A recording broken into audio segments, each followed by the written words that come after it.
Thobela, Madumekes Africa, Makhosi. Of course.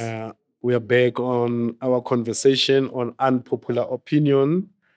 These are our opinion, and these are unpopular. We're talking about the African love, the black love, the black holistic love. And then we then touch also the issue of family. Yeah. Mm-hmm. Yes. So, yeah, take us through. So, family is important. It's a family tree for a reason.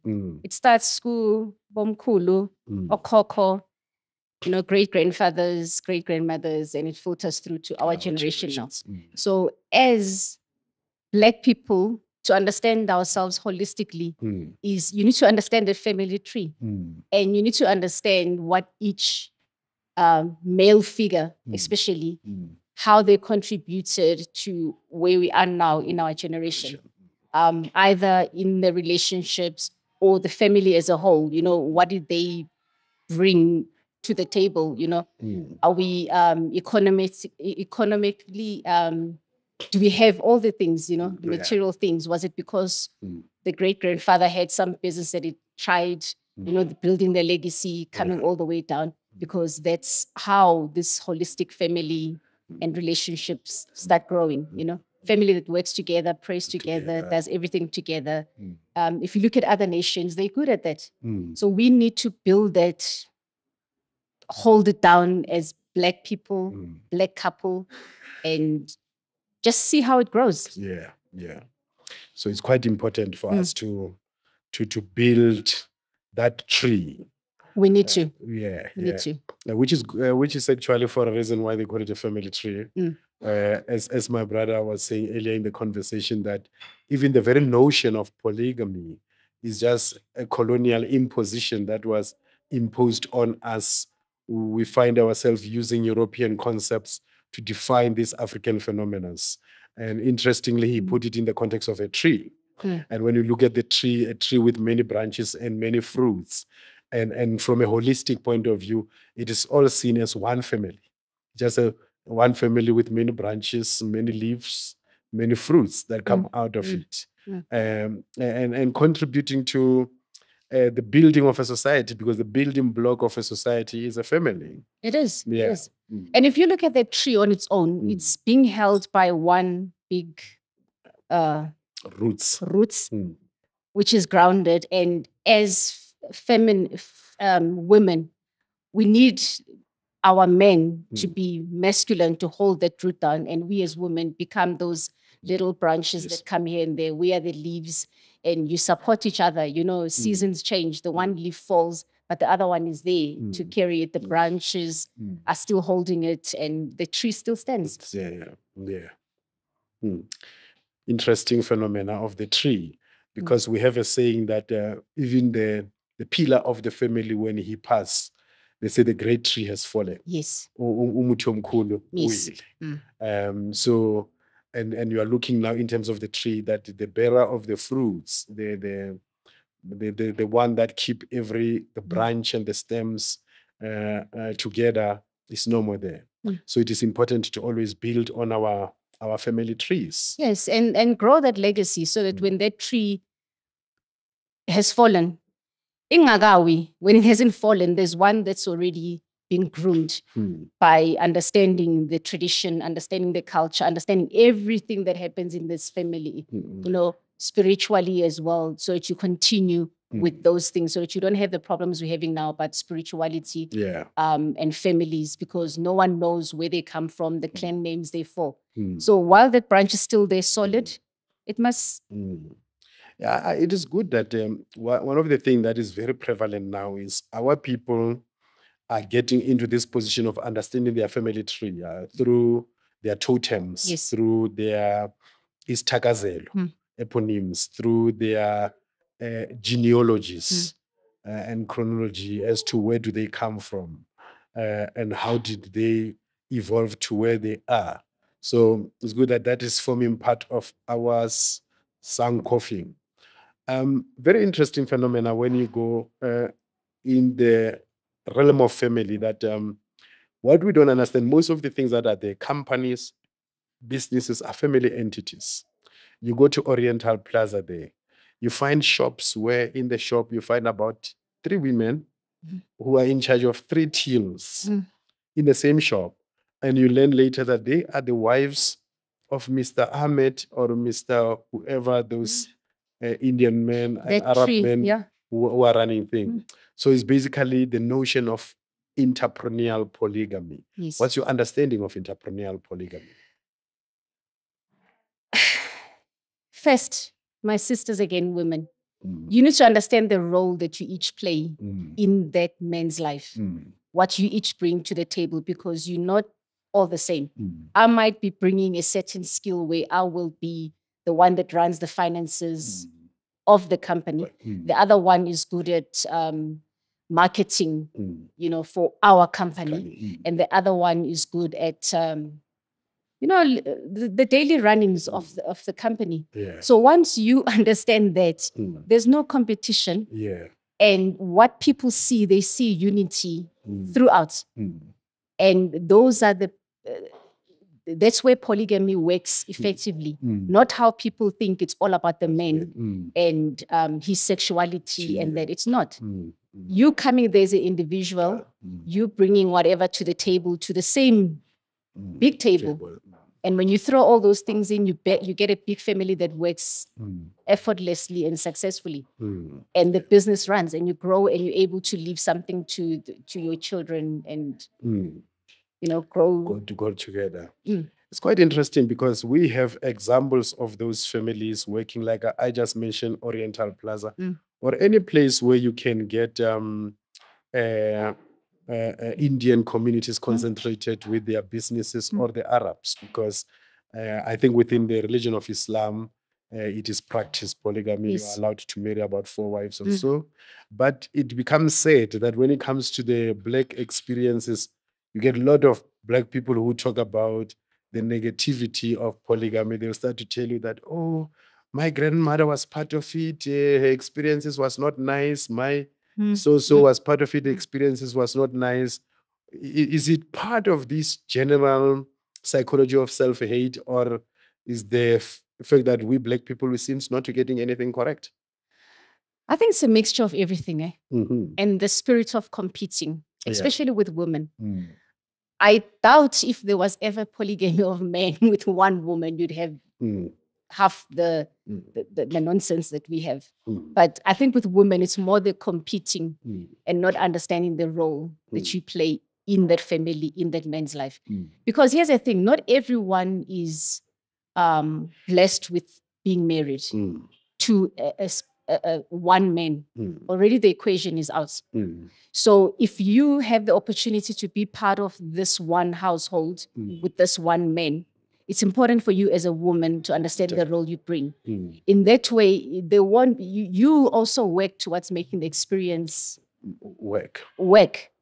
You won't be the one saying to people out there when they say, how is it like being in a polygamist relationship or marriage as a woman? And Uzungele would say, my sister wife is like this or like that. You focusing on what you're doing. As long as your man is happy, the kids are happy, the household is running, I don't see why it should not work. Yeah.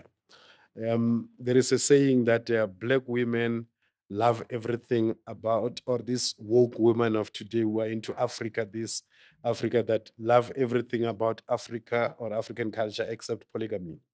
Just like there is a saying that Black people hate everything about colonialism except Christianity. Just like a saying that Abazalwane hate everything about African culture except Lobola. They never reject Lobola. So there is this bad tendency of you embracing everything except this one particular. There's always this one thing you this one thing that you don't take it in its totality.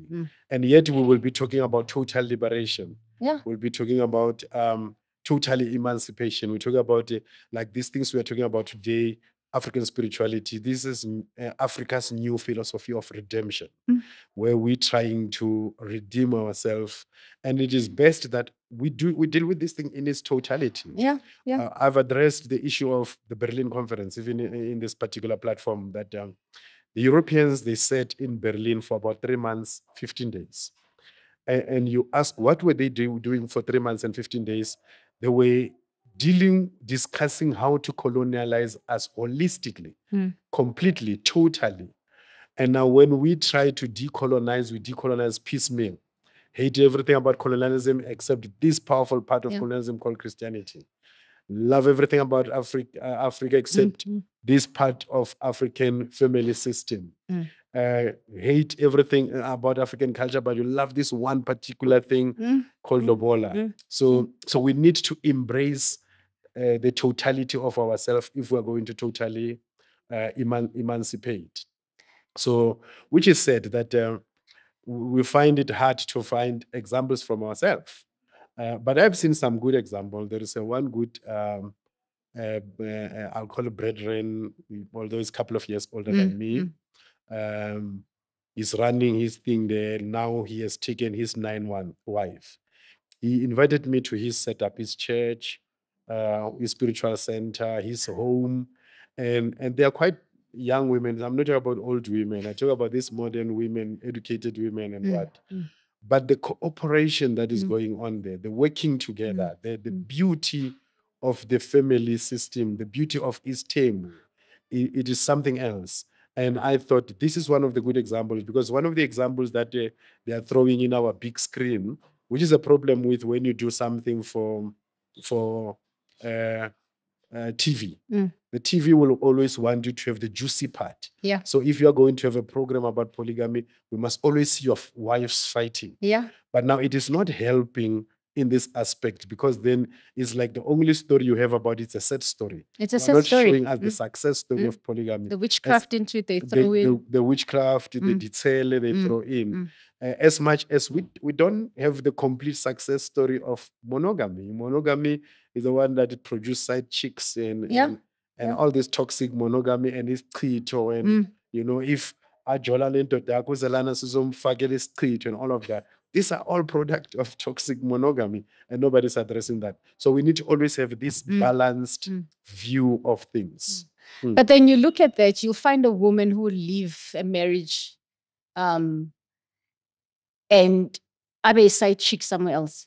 And you ask yourself, that doesn't make sense. She leave a cheating husband to go and become a side chick of somebody else. Yes, or leave a marriage where it was monogamous to be polygamy. Then you ask yourself, okay, what changed? So those things happen on a regular basis. Because people like to put things in a box and package it differently without understanding. Maybe that marriage didn't work because you were built to be a wife of a polygamist, to play that role in there. You can't start a marriage on your own without the help of your sister wives, because effectively that's what it is. You can't run polygamy with one wife. You need to get more. And as they grow, your role changes and you adjust, you tweak a few things. If you were used to being the two of you, you need to know it's okay, number 3 years or number 4 years. And you work well together. And then you put yourself in the mindset, when you were alone, the role that these other sister wives play, these Laloma side chicks, which you didn't know. So these Laloma side chicks, they are just brought in the house, they are officialized. I like the fact that I think you put into a proper context, because people will say, this woman, she was just married to this one man and then she left to become a second wife, a third wife somewhere. So, but also it's because polygamy is a rare opulence. Like if we speak of it now in its proper context, it's a rare opulence. It's not what they try to represent it as if it's the lowest thing. One wise woman made an observation and wrote it there on Facebook that women in polygamy are very beautiful. Women in polygamy are very brilliant. While the society has this thing that women in polygamy is like they're not so brilliant, or there's something wrong with them, that or there's something that is short about them. And why would they allow themselves to be wives of the same man? Are you disparate?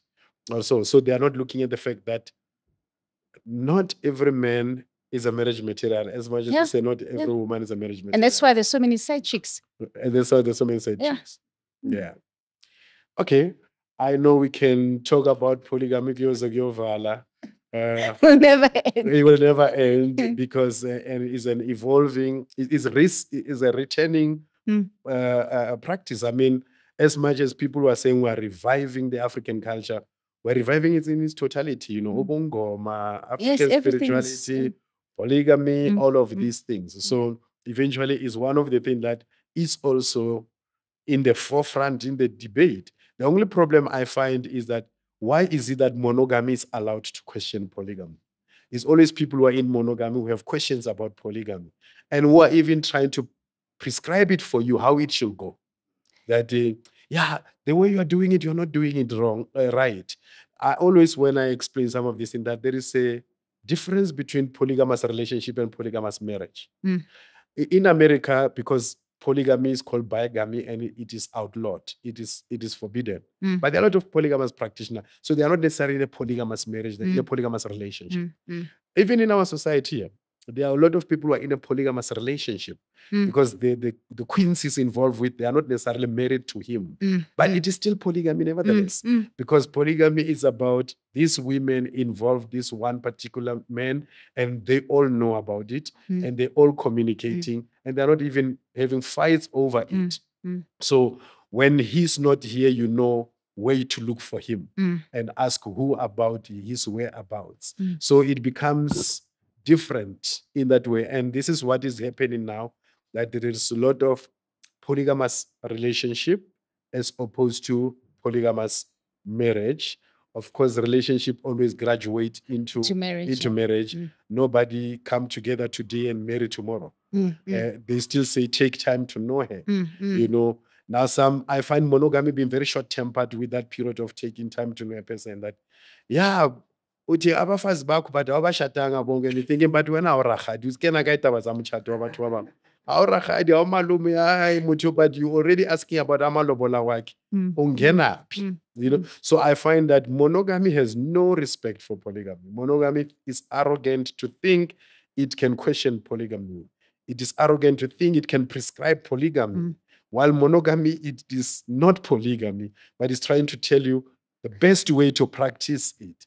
But it is this monotheistic, monogamous, mono-concept society of Europeanism that we are living in. So, and that needs to be clarified along with everything that we are clarifying about African culture, African spirituality, African personality, African continent itself. Yeah. And you see, what I'm finding interesting about the new or the recent polygamist relationships is that the women, like you said, they're younger and they're prettier, they're independent. So you can see that it's not about we want a man to support us in some way. It's just being in a relationship. And I think it's understanding, Guti, any person, including us women, you can love more than one person. There's more than one soulmate for a person. You're not tied up to that one person. You can love more than one person. And once you understand that, Guti, umuntu wakho uyakuthanda wena, you have your own love language that works for you. And it's the same magaya kumamkhulu or kumamncane. And that's why I think most women, younger women, are taking liking into polygamy, because you realize that instead of nibe a side chick who's going to be named homewrecker, this, that, I'd rather be in a formal polygamy relationship where angifihlwa, akangifihli, we do things and I get what I want and ngiyathandwa. So that's where I think things are changing, and that's why the women are becoming more younger, unlike before where it was a certain age of women or women in kulenabo, and then, you know, bungenwa. I mean, that thing, the traditional thing that's done, Mark Shone, the husband, umakotu yangenwa. That was another way they were doing a polygamy, but this is straight from, hey, I meet you, and I become one of your women and so forth. So it's not limiting to that traditional and that culture. That's why polygamy. Yeah, I think it's voluntarily. Actually, you are addressing a very important thing, because you see, we are existing in a neo-African culture. Now, a neo-African culture is obviously a product of neo-colonialism. Neo-colonialism created this cultural space whereby we articulate Africa in English. Oh, yeah. Yeah, we articulate our Africanness in English. People are even saying, but you say you are Sangoma, but you're speaking in English. Oh, I get that all the time. Yeah, but then even on those social media platforms like the TikTok. But the reality is, as much as we are getting back into our Africanness, we're getting back into our Africanness as a collective, as a continent, as a nation. If you are going to be speaking like now in this platform in Isiswati, how many South Africans are going to hear you? Exactly. I understand. If I'm going to be articulating what we're articulating now in Spedi, try to prove that I'm African, how many South Africans are going to hear me? So it is this neo-African culture that is putting us to talk in a language that is universally understood. It might not necessarily be our own language, which it is not, but it is a medium of thing which we still use, and does not even stop us from decolonizing, because we are decolonizing, we are conscientizing in the same language, like the student of 76, you know, when they were protesting against Africans, you know, they were writing their pamphlets in English. We don't want Africans, the oppressor's language, as if English is not an oppressor's language. Exactly. And actually the English was more of the oppressor's language. Africans oppressed Black people in South Africa and Namibia. But English oppressed people everywhere in the world. Actually, every 6 days, there is a country that is celebrating independence from England around the world. Every 6 days, literally, for the whole year. That's how much the English colonized the whole world. But because of the protest, they find that they can use English to challenge Africans in expressing that, because Africans positioned itself to be aggressively oppressive in the way that, learn everything in our language. So even now, nobody's forcing us to use the English to articulate what we are saying, but we find it convenient to do that and to articulate what we are involved in bringing up our African culture, our decolonization process. So and then they will be saying, we Sangoma, but you're speaking English. And then who said Sangoma can't speak English? You know? You know? So, No, but, you know, there's so much. Everything starts with ourselves, eh? I think we're looking so much to the outside world and we're expecting the outside world to help us fix us. We can't. We need to look at ourselves, accept where we went wrong, accept where we gave in and allowed ourselves to be colonized. And come back, work together as Africans, and we'll win it. Yeah. No, we will. We will. The unity, that continental unity, that cultural unity, that spiritual unity, that intellectual unity.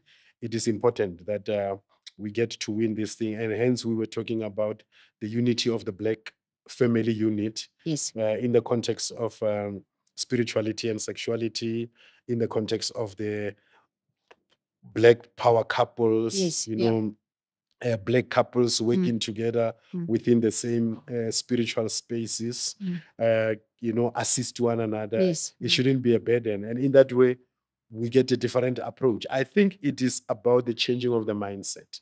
Re-look at this thing differently. And then we will arrive at a different view of them. And you see, part of changing a mindset is the one thing that I would love our Black people, Black couples to focus on and start doing. As a woman, I'm tired of having children who don't know their fathers. Ukuthi bangilahlile, bangidivorcile, I don't need to deprive my child of their father, and vice versa, because I believe there are men that do that as well. But as a parent, you need to understand the role that you play in this child's life. At some point, in fact, all the time, they need to know their other parent. Your love alone as a mother, your love alone as a father, it's not enough. There's that 50-50 thing again. It's everywhere. It's not only in relationships. So even the children, they need to experience the 100% love. Ukuthi ubaba seka no gostas omusha. It's not my problem as the mom. I know my place as a biological mother. I should be content with it. As long as the father is playing his role in the child's life, as long as the father is involved, that's enough. Ukuthi ubaba uphilisana nobani. If I'm playing my role as a mother, as the other parent, that's 50-50, 100 yahlangana. Umntwana will always have both parents. And an additional of the extended family in a form of a stepmother or stepfather. Even at that step word I don't like. But they have that, now they're having 150% because it's the mother and the father and the 50% from the additional member. So we are depriving our children of that because we're not understanding the power of pushing that holistic family dynamics, African culture. I think the bitter breakups that we resort to as Black couples, that people prefer bitter breakups. They can't just break up amicably, peacefully. Now, the bitter breakups affect the life of a child involved in that. And then the second part is the one you did mention of weaponizing this 50 part of things. That is either you're going to weaponize the fact that azange kube nenhlawulo yamntana. Yes. Or azange abikwa lo mntana. You know, azange. So using all these cultural norms and mores to continue weaponizing the space and creating a rift between the child and the other parent, be it the mother or the father. Or the father, yeah. So because of we are addicted to just weaponize everything. Cultural norms, maintenance, anything, because we have made the whole thing about ourselves. That because of Sluhlugene, I'll give him a tough time. I'll give him a hard time. But that's why we need to move away from, not everything is about you, especially as a parent. The child did not ask to be brought into this world. Navumelana no too. So even no man hlukana, yeah, ningakhulumisana no too. But common goal is umntwana, and maintain that and manage it, and you know, you'll have the happiest children. There are so many children who are unliving themselves now. And when you look at most of them, it's always about the parent. Mama this, baba this. And they can't even vocalize it because we don't allow them to talk to us openly. Angeke as umzali uzovumela umntana akakutshela ukuthi wena mama, you don't do this, that, ubaba. Because uzomkhumbuza ukuthi I brought you into this world, I'll take you out. And then ubaba will remind umntwana ukuthi nyenye mama all the time, but I pay the school fees. So we need to move away from that and remember tradition, culture, generation. It doesn't end with us. Labantwana bazokhula. And if we're trying to move back to African spirituality, it starts there. You know, these children that we're neglecting now, what do we think is going to happen to them? They're not going to be 2 years old forever, 5 years old forever. Bazokhula and want to know their identity. And I promise you, if you think umntanakho will hate you for little things that you do, the biggest thing umntana will hate you for is depriving them of their other parent. When you had a choice of allowing them access to the other parent. Isn't it? There is this tendency of trying to, you know, in South Africa, everything, it works by connection and hotspot, you know. So the hotspot hate, you know, the hotspot animosity that my child must continue my fight. He can't have a good relationship. To inherit enemies. Yeah, make the children inherit enemies. And unfortunately, their first enemy become their other parent. So they grow up fighting the battles of their parents. They don't even know how did they break up. There's some of them, they broke up while their parents, their parents broke up while they were very little. So yes, they only have one story, the single story. The one story. Yeah, they just have only one story and they're holding on that one story. But you see, it goes back to that black love. It starts there. From families. Ukhule ubaba ngekho, ukhule umama ngekho, and you carry that on with you. When you're an adult, you don't see why. If you indoda yahamba izohamba, you survived, you grew up well, so you think, and then you expect your child to be like this. So that's where this black love thing comes from. we saw umama surviving at home without ubaba, and we thinking it's okay, but it's not. But we think it's okay because mom never talks about it. Mom wears the masculine and the feminine hat all the time. So you as a child, you're thinking, okay, it's okay. It's okay. So now when you're an adult, you get into a relationship, your man or your woman leaves you. You're like, okay, oh, mama did this. And times were tougher then. Now they easier. I work, I'm independent, I'll cope with my child. And now you carry on the whole thing. So Black love is bigger than what we think. It's not only romantic. It starts with families, our parents, and our children, what they see now from us, what we do. So it's a whole lot of work that still needs to be done. Because even our parents, Black love, your parent apologizing to you as a child when they've done something wrong to you. That's Black love. But our parents don't, because hey, that's Black love. But they still have a way to police. Oh no, I saw, I don't know if it was you who did take that. Somebody say Black families when they apologize, but hambo utele cold drink lapo ustelele nami ungitelele. Exactly. You know that they apologize. And that's it, it's done. Yeah. So it starts there. These little things. That's how we build the Black love, the Black family, promote it holistically. So we need to understand the Black language, that they might not necessarily come and kneel down to you and apologize. They'll just say, Ulile. You know that, okay, pelile lendaba. Or bago an extra 5 rand for kera.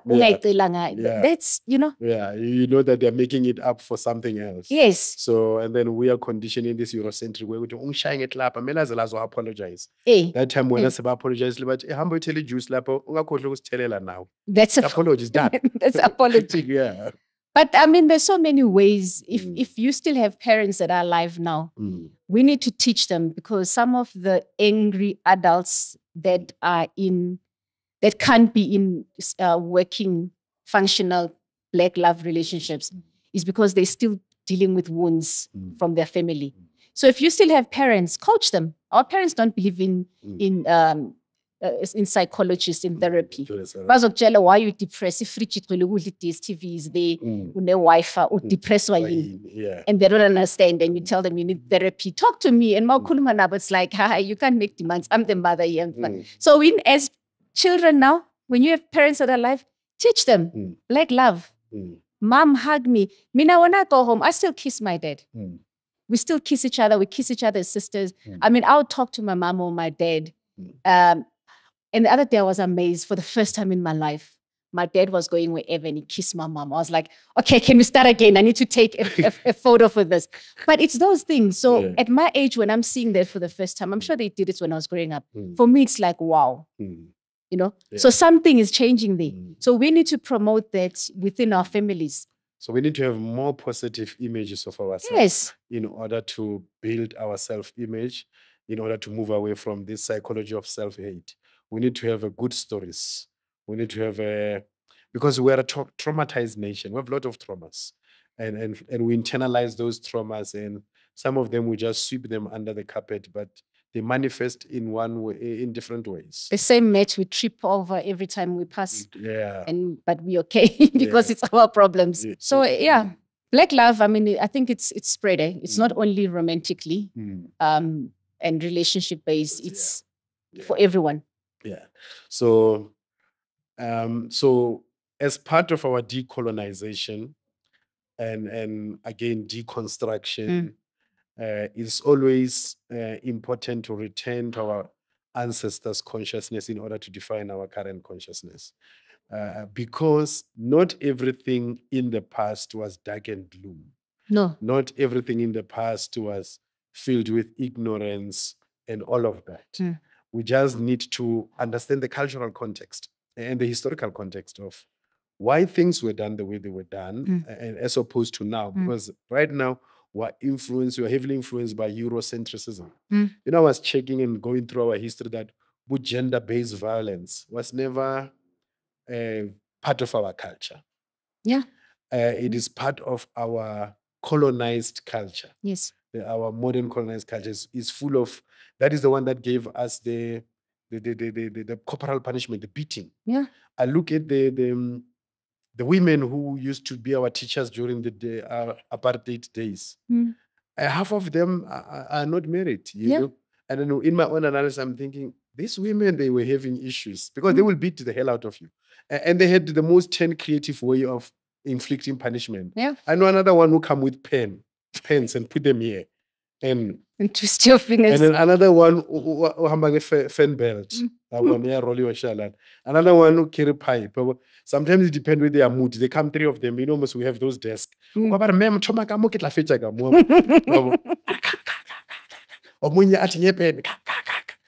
Like when they're done with you, they inflicted pain all over your body. Like, konom you specialize in okshala, konom you specialize in okshala impundu, konom you specialize in. But these things were within the Eurocentric schools, schools that we were brought to us by colonialism, and they permeated that beating. Yes, so much, you know. And they had the biblical justification for it. They tell you, there's a verse in the Bible, they say, you spare the rod, you spoil the child. Yeah. You know, I think it is in the Proverbs of Solomon.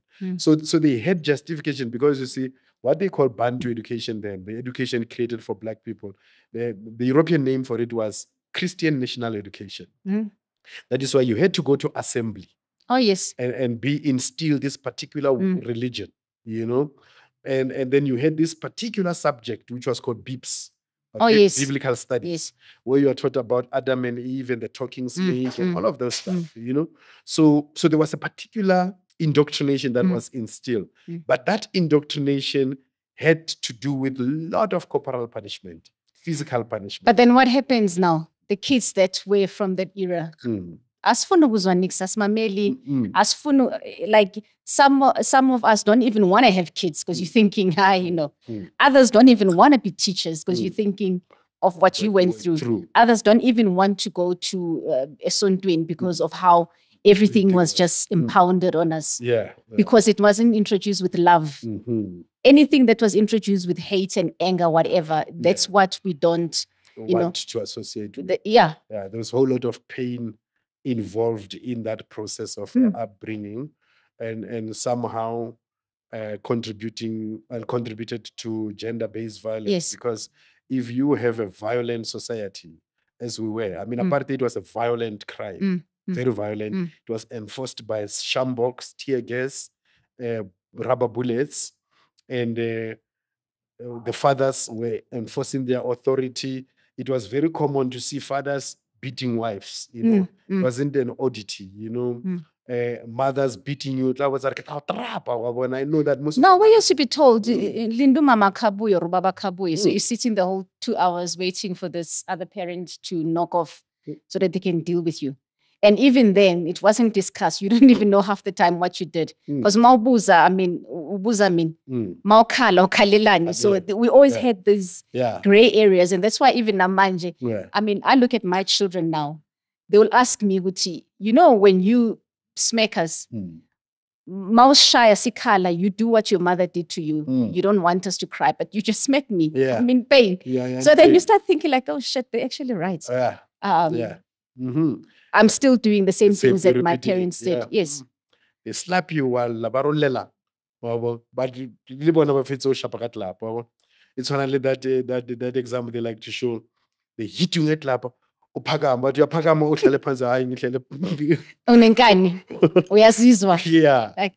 it's a violent society we come from. And it's bad because that cannot all be attributed to our culture. No, it's not. You can't say that because it's so bad that everything that is negative, we always say it's African culture. It's African culture. It's our culture. It's our culture. No, it wasn't our culture. It is something that interrupted our culture. It's something that was imposed on our culture. Like in this case, the violent system of apartheid, how it created that vicious circle of violence that moved from the workplace to the family, to the street, to the social life. I remember one of the scenario, I think Pirates was playing with some long time ago. And then Bansadi Gonimo, there was the man called China Tongwan, a big man, you know, stabbing him live on a TV or on a thing. And then there was also some teams when they play this teaming at Jiwanje, but keeping Okapi or when Bashai Ibolo. The latest was when South Africa was playing, I think it was CAF. They were in the Congo. I don't know, you saw that in the Congo. And then these Congolese soldiers were holding guns, intimidating South African players. You know, like we bahambe goalkeeper, we bahambe sagbonisa. So we had a time when this type of intimidation, fear mechanism was put in. And I'm glad that things have been put out there, that no corporal punishment in schools, which needs to be enforced, and in society, although they have been misrepresented that, it means we can't discipline our children. Yes. Now, abandon our rights and what, but it just means there has to be a different way of communicating. It's not all about communicating through violence. But you see, that's where it brings a different twist, because now it forces us as families to sit at that dinner table instead of watching TV and talk about your behavior, understand why did you act the way you did. That's the form of sorting this thing instead of talking with the belt. And but that's what we don't know how to do.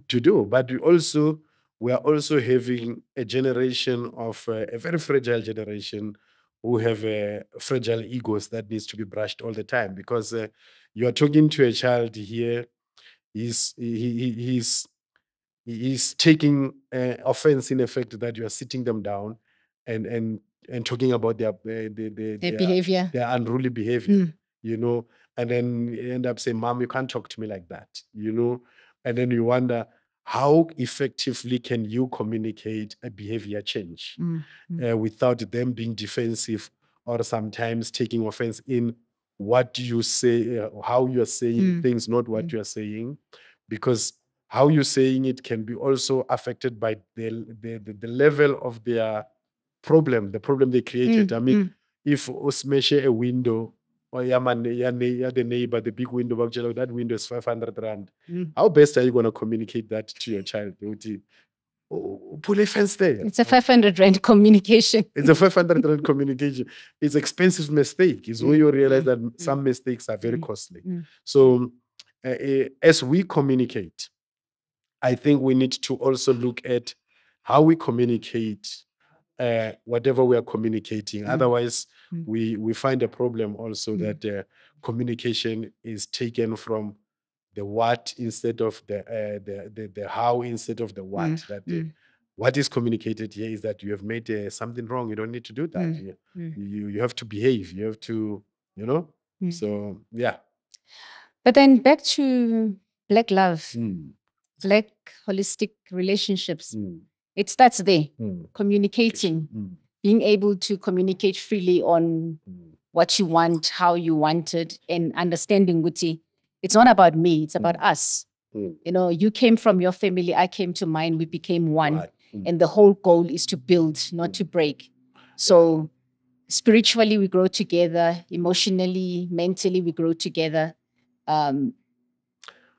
Well, I think communication is not only about throwing out words, but it's also about choice of words. Yeah. Because you might be communicating something very important, but the choice of words that you are using becomes offensive. Yes. And therefore misrepresent what you are trying to convey. And I think this is where the current generation is struggling with. The choice of words that, I hear it's a communication, because you still have communication that are offensive. Yes. To the next person. And they are done in the name of communicating, and people are saying, yeah, but I'm telling you my feelings. But, you know, hurt people. Sometimes people, because they are talking from a hurt point of view, they hurt others in the process of expressing their feeling. That is why in South Africa, they have a saying that rights comes with responsibility. Yeah. If you have a right to communicate your feelings, but then it comes with the responsibility of choice of words. Choice of words, yeah. Like how you put it. Ngesinguni bathi umuntu omdala umshaya ngenduku encane. Yabona. You can't say whatever. We don't say ntate otawuwe. Yabona. When you see your father drunk, there's no such thing as umuntu omdala odrunk. No usuthi, yabona, ukhuthi. Abamshapile mola ba re o wele o khobogile, wabona, like. And then the modern generation said, no, but I'm telling the truth. Thinking, no, it's not what you're saying, it's how you're saying, it's the choice of words. And the choice of words have cultural context. It's the culture, because when you say you are civilized, it's to be civil. Now, to be civil is about our mannerism. It's about the humanization of the human. Now, how do you humanize the human? You humanize the human through mannerism, through behavior, through cultural practices, through cultural norms. You know, umuntu omdala uyangena inside the bus. You can't say "Nami ngibhadele lana ngiyahlala lana." You still have to stand up for him. So that is to be civil, and that is culture now. That is, you know, and that is what we call boot. Yes, yeah. So now we're having a generation that want to say whatever they want to say because it is their right to say it, and they are not saying it within a cultural context of respect, because respect is still key. It's still key. You know, you can correct a person fundamentally in a most respectful way. The first march I led 24 years ago, we marched into Union Building as the Rastafari. 20 years ago. We reached there, we burn our ganja sticks there by the steps of the building. Then we're busy there chanting, chant down Babylon, you know. So we are getting emotional, and the white policemen who were there, they arrogantly kick our fires and whatever. So the more they do that, the more I get worked up, you know. So, and I said to say, judgment, fire, burn them, you know. So the masses were worked up. Somebody came very nicely and whispered to my ears and said, my Lord, it is going to depend entirely on you that we are going home or we are going to jail today, or we are going to be beaten or we are going to walk out of here. So in a nice way, he talked sense to me. While I'm in that height of emotionalism and everything, because reason dawned on me. He didn't have to say, well, when I was shayisa ngamaphoyisa manje nalobu militant bakho. But he just came and whispered nicely, "Bangishange induku encane nathi, my Lord, hayi siyashaywa manje or siyaboshwa manje. So you decide. You are the leader here. So you decide you're going to lead us to jail or you're going to lead us back home." And then it quickly came up. So there was a Roman philosopher called Marcus Aurelius. Marcus Aurelius had a slave whose job was to stand behind him. When he's at frenzy and busy, giving his arousing speech and talking, the slave's job was to say to him, "Remember, you are a man. Remember, you are a man." So when he's getting there and forgetting that he's a man now, he's claiming to be a god on earth. Then there was this humble voice from a slave, not even someone of his class, who said, "Remember, thou art a man. Remember, thou art a man." So he did not have the inner voice. He had the black man as a slave, as an inner voice for him. So we must always have our inner voice to remind us that, remember, you are talking to the next human being. So talk to them properly. Remember, you are talking to umuntu omdala, talk to him properly. Remember, you're talking to your parents, talk to him properly. Remember, you're talking to your wife, talk to her properly. So, yeah, as we are reaching the conclusion of our conversation, we are saying that manners and respect. Manners make a man. We can't talk of African culture without talking about respect. Yes. We can't talk about family, black family, without talking about respect for each other. We can't talk about Ubuntu without talking about respect. Your final words. You see, it ties up. I like your closing points about respect and how you talk. Is our relationships, if you look at our mothers and fathers, you'll never hear, no matter how wrong Ubaba is, you'll never hear Umama, I'm correct her in front of everyone. That was the generation then. Uzo Tula, azomjela quietly, which you know, Baba lente. But now corner you sugarcoat it. You don't say hi, Baba. Yeah. Which is what we lack now. Yeah, and we're proud of that because we're proud of that. Yeah, and the current generation will be like, we're not like our parents. Hey, and bakutshela lapho you in front of other people. Yeah.